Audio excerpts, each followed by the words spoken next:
ডেঙ্গুর দায় জনগণের উপরে না চাপিয়ে এডিস নির্মূলে উন্নত পদ্ধতি প্রয়োগের পরামর্শ দিয়েছেন কীটতত্ত্ববিদেরা। বলছেন বর্তমান পদ্ধতিতে এডিস নির্মূল প্রায় অসম্ভব। জবাবে সিটি কর্পোরেশন বলছে ভেক্টর ম্যানেজমেন্ট পদ্ধতি চালুর বিষয়ে কাজ চলছে। 2019-এর পর সবচেয়ে ভয়াবহ রূপ নিয়েছে ডেঙ্গু।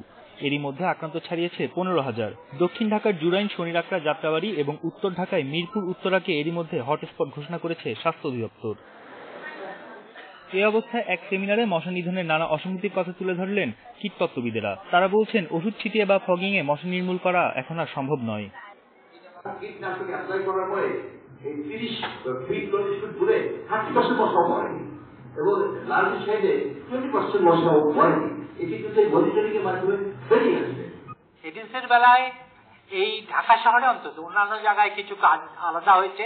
ঢাকা শহরে এখানে বায়োলজিক্যাল কন্ট্রোল হিসাবে এখনো তেমন কোনো সুযোগ সুবিধা নেই। Environmental control, biological control, chemical control এবং জেনেটিক কন্ট্রোল, কমিউনিটি পার্টিসিপেশন, এই ধরনের বহু পদ্ধতি। এর জবাবে সিটি কর্পোরেশন বলছে বর্তমান পদ্ধতিতে মশা নিধনে সচেষ্ট তারা। ভেক্টর ম্যানেজমেন্ট পদ্ধতি চালু হলে পরিস্থিতির আরো উন্নতি হবে। দক্ষিণের এমন ওয়ার্ড নাই যে কোনো জায়গায় ওষুধ দেওয়া হচ্ছে না একদিন পরে, প্রতিদিন দিচ্ছে, এই কথা আমি বলতে পারবো। সীমাবদ্ধতা আছে এবং এরিয়া বড়, সেটা দিতে হবে।